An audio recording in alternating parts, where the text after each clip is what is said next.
Hello to all my dear students, my name is Sumitrana. आप सभी का एक बार फिर हमारे एसआर बीएससी क्लासेस में बहुत बहुत स्वागत है बच्चों। जैसा कि हम लोग यहाँ पर BSc third year zoology first paper लेकर के चल रहे हैं, जिसमें पैरासाइटोलॉजी के करीबन 3 लेक्चर हमारे कंप्लीट हो गए। और इस 3 लेक्चर में हमारा आज का ये चौथा लेक्चर है, जो कि ट्रिपेनोसोमा के ऊपर हम लोग डिस्कस कर रहे हैं। ट्रिपेनोसोमा का फोर्थ लेक्चर ये है, ठीक है, जिसमें आज हम लोग ट्रिपेनोसोमा की जो दो स्पीसीज इंपॉर्टेंट रह गई थी। एक तो हम लोगों ने ट्रिपेनोसोमा गैम्बियंस पढ़ लिया था, जिससे 98% के आसपास जो है ना अफ्रीकन कंट्रीज में डिजीज कॉज होता है, ठीक है। ये जो रोडेशियन और क्रूजाई, ये दो ऐसी स्पीसीज हैं, इनसे भी एक स्पेसिफिक, या हम ये कह सकते हैं स्लीपिंग सिकनेस लाइक डिजीज ही कॉज होती है, गैम्बियंस की तरीके से ही बिल्कुल। और इसके बारे में हम लोग यहां पर डिस्कस करेंगे। क्लासिफिकेशन की बात नहीं करेंगे, इसके हैबिटेट और specific character and life cycle पे डिस्कस करेंगे, रोडेशियन और क्रूजाई की। जैसा कि मैंने आप लोगों को प्रीवियस लेक्चर में बताया था कि जो ट्रिपेनोसोमा की स्पेशली 3 ऐसी स्पीसीज हैं जिनसे डिजीज कॉज होती हैं। और जो 3 स्पीसीज हैं वो कौन कौन सी हैं, जैसे ट्रिपेनोसोमा गैम्बियंस जो हम लोग पढ़ चुके हैं, रोडेशियन और क्रूजाई, ये 2 स्पीसीज आज हम लोग यहां पर इनके बारे में थोड़ा थोड़ा डिस्कस कर लेंगे, इंपॉर्टेंट खत्म हो जाएगा। तो अगर अभी तक आप लोगों ने हमारा चैनल सब्सक्राइब नहीं किया है तो चैनल सब्सक्राइब करके बेल आइकन दबा लीजिए, वीडियो को ज्यादा से ज्यादा शेयर कीजिए। थर्ड ईयर का क्लास यहां पर स्टार्ट हो चुका है। आप सभी लोगों के बीच में क्लासेस रेगुलर फॉर्म में या एक दिन छोड़ करके आप लोगों को यहां पर मिलती रहेंगी रेगुलरली। तो स्टार्ट करते हैं। तो आज हम लोग देखेंगे ट्रिपेनोसोमा रोडेशियन, जो एक हमारी ट्रिपेनोसोमा की स्पीसीज है, ठीक है। ट्रिपेनोसोमा रोडेशियन जो एक स्पीसीज है, इसकी कुछ खास बातें। ट्रिपेनोसोमा रोडेशियंस, पहला पॉइंट देखिए, लिखा हुआ है ट्रिपेनोसोमा रोडेशियन की यह स्पीसीज कुछ ईस्ट अफ्रीकन कंट्रीज में पाई जाती है, ठीक है। जैसे कुछ ऐसे अफ्रीकन कंट्रीज हैं जो ईस्टर्न रीजन में पाए जा रहे हैं, ईस्टर्न रीजन में बसे हुए हैं, वहां पर ट्रिपेनोसोमा रोडेशियन नामक स्पीसीज अधिक रूप से पाई जाती है। जिसमें हम बात करते हैं इन कंट्रीज की, जैसे जैम्बियो, ठीक है, जैम्बियो व जिम्बाब्वे, ठीक है। जैम्बियो व जिम्बाब्वे में ट्रिपेनोसोमा रोडेशियन स्पीसीज के डिजीज को देखा गया है। तो ट्रिपेनोसोमा रोडेशियन स्पीसीज जो है, इसकी जो डिजीज कॉजिंग एक्टिविटी है वो जैम्बियो और जिम्बाब्वे में देखने को मिली है। ये ईस्ट अफ्रीकन कंट्रीज हैं हमारी, राइट। नेक्स्ट पॉइंट देखिए, लिखा हुआ है ट्रिपेनोसोमा रोडेशियन के द्वारा केवल 2% ही, ट्रिपेनोसोमा रोडेशियन के द्वारा केवल 2% ही डिजीज कॉज होती है। ट्रिपेनोसोमा रोडेशियन के द्वारा केवल 2% ही क्या होता है बच्चों, डिजीज कॉज होती है। इसके द्वारा होने वाला इंफेक्शन रोडेशियन या ईस्ट अफ्रीकन स्लीपिंग सिकनेस कहलाता है। इसके द्वारा जो डिजीज हो रही है वो, या इन्फेक्शन हो रहा है, वो रोडेशियन कहलाता है या ईस्ट अफ्रीकन स्लीपिंग सिकनेस, क्योंकि ईस्ट अफ्रीका में ये डिजीज कॉज हो रही है और ईस्ट अफ्रीका में जो पेशेंट पाए जा रहे हैं उनके अंदर स्लीपिंग सिकनेस लाइक एक्टिविटी या स्लीपिंग सिकनेस देखने को मिली है इसके द्वारा, ठीक है। इसीलिए इसका नाम भी पड़ गया। नेक्स्ट पॉइंट देखिए, लिखा हुआ है जिसे सीसी फ्लाई, ठीक है, क्या लिखा है यहां पर, स्लीपिंग सिकनेस कहलाता है, जिसे सीसी फ्लाई, सीसी फ्लाई की एक स्पीसीज यहां पर है ग्लोसिना मॉर्सिटेंस, ग्लोसिना पाल्पेलिस के द्वारा क्या होता है, ट्रिपेनोसोमा, हाँ, ट्रिपेनोसोमा गैम्बियंस को ट्रांसमिटेड किया जाता है। लेकिन यहां पर सीसी फ्लाई की एक स्पीसीज है जिसका नाम है ग्लोसिना, ग्लोसिना मॉर्सिटेंस। तो ग्लोसिना मॉर्सिटेंस के द्वारा इस स्पीसीज को या डिजीज को ट्रांसमिटेड किया जाता है। तो एक सीसी फ्लाई है, जो स्पीसीज कौन सी है, ग्लोसिना मॉर्सिटेंस। याद रखिएगा, बहुत इंपॉर्टेंट है, ऑब्जेक्टिव क्वेश्चन में फंसाने के लिए क्वेश्चन आ सकता है। अब बात करते हैं इसकी लाइफ साइकिल के बारे में, है ना। तो देखिए, लिखा हुआ है किसी इन्फेक्टेड सीसी फ्लाई द्वारा किसी हेल्दी पर्सन को काटने पर इसमें ट्रिपेनोसोमा रोडेशियन का इन्फेक्शन स्टार्ट हो जाता है।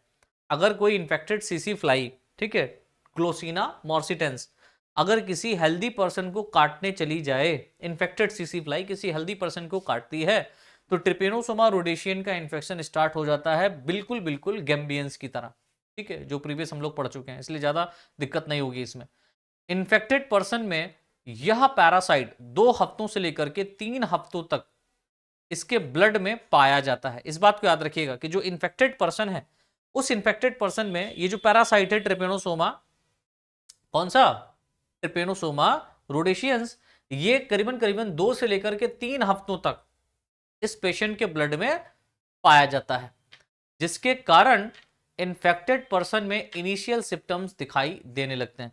और इस कारण क्या होता है, इस पेशेंट के अंदर जो इनिशियल प्रारंभिक जो सिम्टम्स हैं, इनिशियल जो सिम्टम्स लक्षण हैं, वो यहां पर दिखाई देने लगते हैं। ठीक है, नेक्स्ट में देखिए लिखा हुआ है इन्फेक्शन के 2 से 3 महीनों के बाद, इन्फेक्शन के 2 से 3 मंथ के बाद यह पैरासाइट पर्सन के नर्वस सिस्टम में अपने इन्फेक्शन को स्टार्ट कर देता है।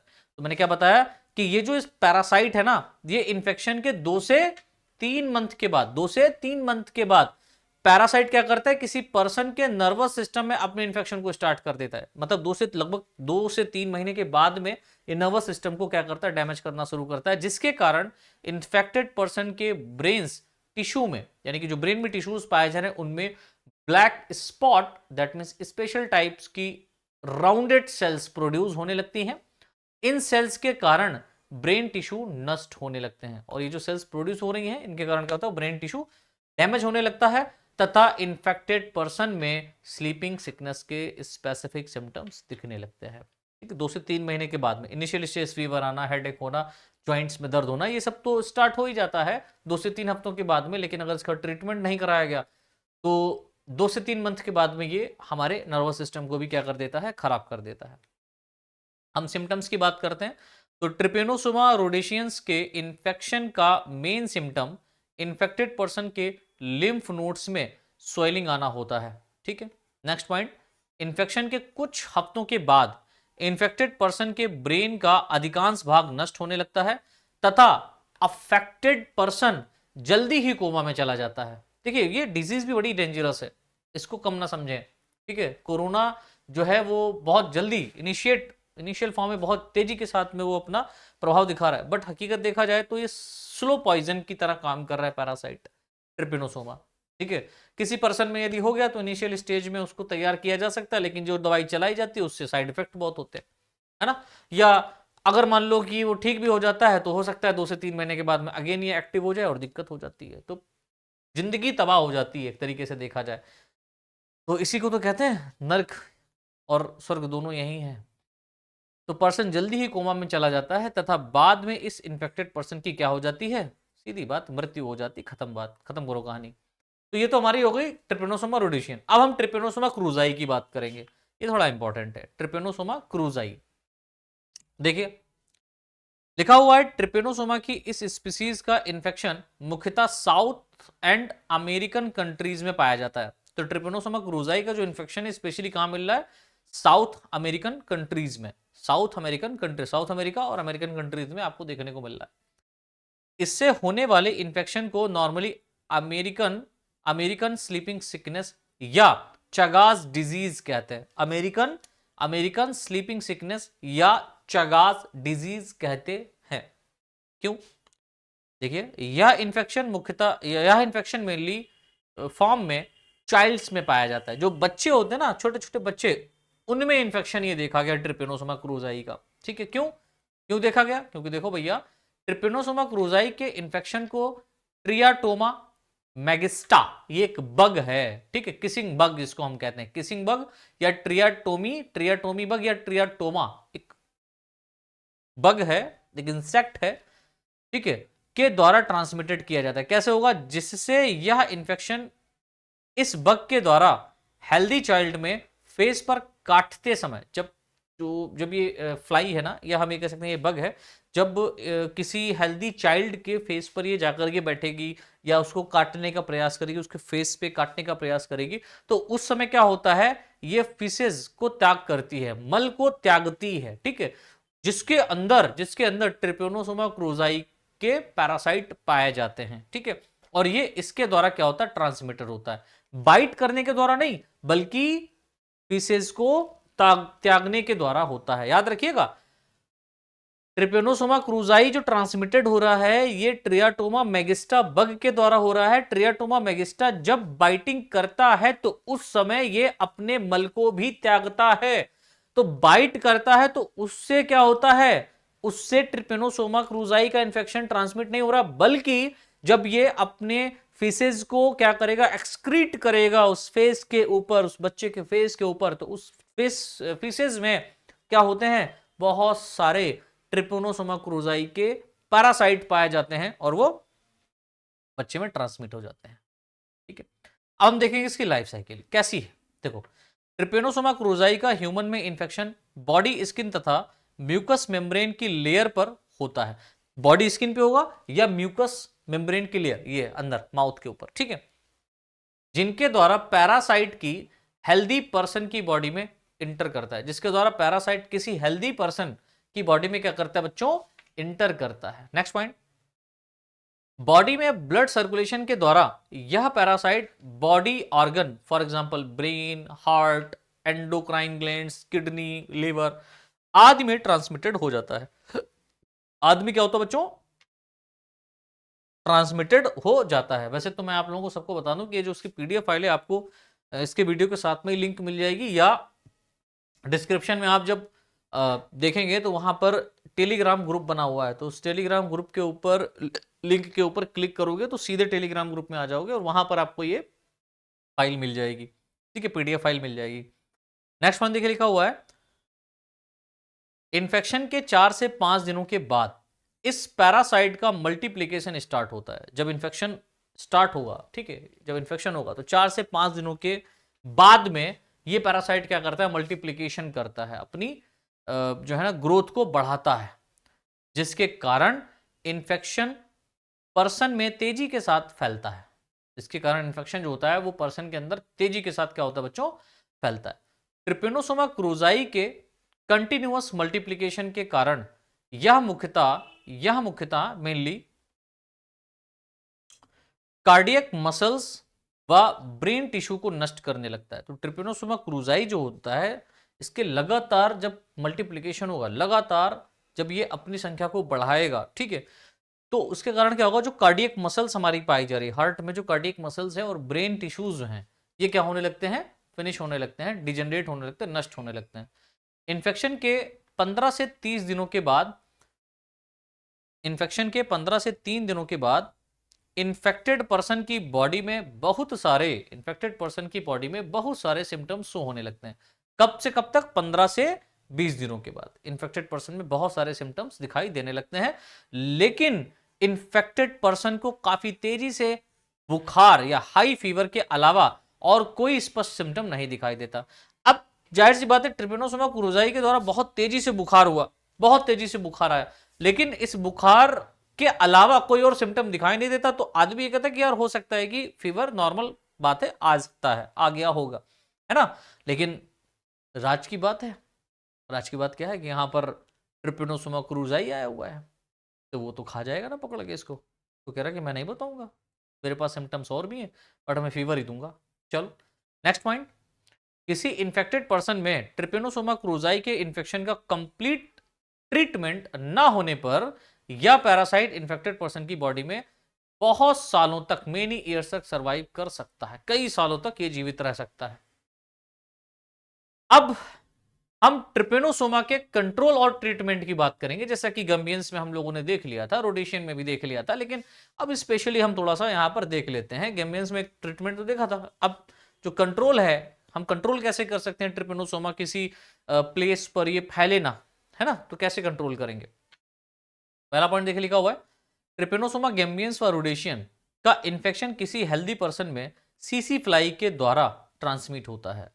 ट्रिपेनोसोमा का जो इन्फेक्शन हो रहा है, चाहे वो गैम्बियंस की हो चाहे रोडेशियन की हो, क्योंकि ये सीसी फ्लाई से हो रहा है, हम ट्रियाटोमा की बात नहीं कर रहे हैं, वो बग के किसिंग बग के द्वारा जो है ना क्रूजाई ट्रांसमिट हो रहा है, हम बात कर रहे हैं सीसी फ्लाई। गैम्बियंस और रोडेशियन ये सीसी फ्लाई के द्वारा होता है। गैम्बियंस जो होता है वो किसके द्वारा होता है, गैम्बियंस किसके द्वारा फैलता है, सीसी फ्लाई के द्वारा फैलता है, और रोडेशियन भी सीसी फ्लाई के द्वारा फैलता है। ठीक है, तो जो सीसी फ्लाई है, मतलब इनकी स्पीसीज अलग अलग हैं, मैंने बताई हुई हैं, राइट। तो गैम्बियंस और रोडेशियन का इन्फेक्शन सीसी फ्लाई से होता है। यह फ्लाई मुख्यतः रिवर्स, लेक के पास में पाई जाने वाली बुशेज मतलब झाड़ियों में और ब्रीडिंग करती हैं। झाड़ियों में क्या करती हैं? ब्रीडिंग करती हैं। अतः इस प्रकार के एरियाज में, इस प्रकार की एरिया में मार्श दैट मीन्स दलदल व बुशेस को नष्ट करके सीसी फ्लाई के इन्फेक्शन को या ब्रीडिंग को प्रिवेंट किया जा सकता है। जब सीसी फ्लाई पैदा ही नहीं होंगी तो इन्फेक्शन नहीं होगा, तथा इस प्रकार के स्थानों के पास ह्यूमन हैबिटेट नहीं होने चाहिए। अगर ऐसे स्थान वहां पर हैं तो वहां पर ह्यूमन हैबिटेट नहीं होना चाहिए, दैट मीन्स ह्यूमन नहीं होना चाहिए। अगर होगा तो इन्फेक्शन पक्का हो जाएगा उसको। नेक्स्ट, किसी स्लीपिंग सिकनेस डिजीज से इन्फेक्टेड रीजन से आने वाले, यानी कि मान लो कहीं स्लीपिंग सिकनेस डिजीज है और उस इन्फेक्टेड रीजन से कोई पर्सन आया है तो उसको क्वारंटाइन किया जाना चाहिए, ठीक है, जिससे सीसी फ्लाइज को ना काट पाए। नेक्स्ट, किसी पर्सन में स्लीपिंग सिकनेस डिजीज का पता ब्लड टेस्ट की सहायता से लगाया जा सकता है, तथा वही सेरिब्रोस्पाइनल फ्लूइड के द्वारा भी हम इसको पता कर सकते हैं। सेरिब्रोस्पाइनल फ्लूइड के द्वारा भी किया जाता है। इसमें स्लीपिंग सिकनेस डिजीज की कंफर्मेशन होने पर इसका ट्रीटमेंट तुरंत स्टार्ट कर देना चाहिए, अन्यथा दिक्कत हो जाएगी। अब कंफर्मेशन हुआ बहुत देर बाद में, जब आपका nervous system blood brain barrier को ये क्रॉस कर गया, तब बचना मुश्किल है। देखिए एक पॉइंट यहां पर लिखा हुआ विशेष तौर पर, कुछ स्पेशल एंटीबायोटिक्स फॉर एग्जांपल पायरोमाइसिन और प्रीमाक्विन आदि का यूज ट्रिपेनोसोमा क्रूजाई के ट्रीटमेंट में इफेक्टिव होता है। अगर मान लो ट्रिपेनोसोमा क्रूजाई किसी बच्चे को हुआ है तो उसके अंदर पायरोमाइसिन और प्रीमाक्विन नामक जो एंटीबायोटिक है वो दी जाती है, ठीक है। जबकि आर्सेनिक कंपाउंड का यूज ट्रिपेनोसोमा रोडेशियन के ट्रीटमेंट में इफेक्टिव होता है। तो आर्सेनिक कंपाउंड जो है ना वो ट्रिपेनोसोमा रोडेशियन के ट्रीटमेंट में जो है ना सहायता करता है या इफेक्टिव होता है। तो इस तरीके से बच्चों ये हमारा यहाँ पर ट्रिपेनोसोमा का जो दो स्पीसीज था, रोडेशियन और क्रूजाई, दोनों को हम लोगों ने यहाँ पर डिस्कस कर लिया है, ठीक है। तो इस तरीके से जो ये हमारा पैरासाइट ट्रिपेनोसोमा है वो पूरी तरीके से कंप्लीट होता है। नेक्स्ट जो हमारा पैरासाइट है जिसका नाम है जियार्डिया, उसके ऊपर हम लोग नेक्स्ट क्लास में डिस्कस करेंगे। तो आज के लिए बच्चों इतना ही, बहुत बहुत धन्यवाद। अगर आप लोग इस वीडियो को लास्ट तक देखे हैं और यहां तक देखने के बाद आपको अगर ऐसा लगता है कि सर का चैनल सब्सक्राइब करना चाहिए तो प्लीज सब्सक्राइब करो यार, क्योंकि आपके सब्सक्राइब करने से ही हम मोटिवेट होते हैं और कोशिश करते हैं कि पूरी हम बहुत बहुत टाइम निकाल करके रात में वीडियोस, ये समझ लीजिए 1 बज रहा है, मैं शूट कर रहा हूँ, ठीक है, तब जाकर के मैं आप लोगों को यहाँ पर इतना ज़्यादा आउटपुट दे पा रहा हूँ, क्योंकि काम बहुत होता है, टाइम कम है, राइट। बहुत सारे सिलेबस कंप्लीट कराने हैं, बस ये जल्दी जल्दी कंप्लीट करा करके यूट्यूब पर डाल दूंगा। फिर जो आपके जूनियर आने वाले हैं, पीछे से बच्चे पुश होकर के आ रहे हैं, उनके लिए बहुत बेनिफिट है। तो सब्सक्राइब जरूर कर लें, वीडियोस को शेयर जरूर करें, बहुत ज़्यादा शेयर करें, जिससे मेरी जो इतनी मेहनत है वो आप तक पहुँचे और पहुँच करके किसी दूसरे बच्चे का भी भविष्य बनाए। तो आज के लिए इतना ही, बहुत बहुत धन्यवाद।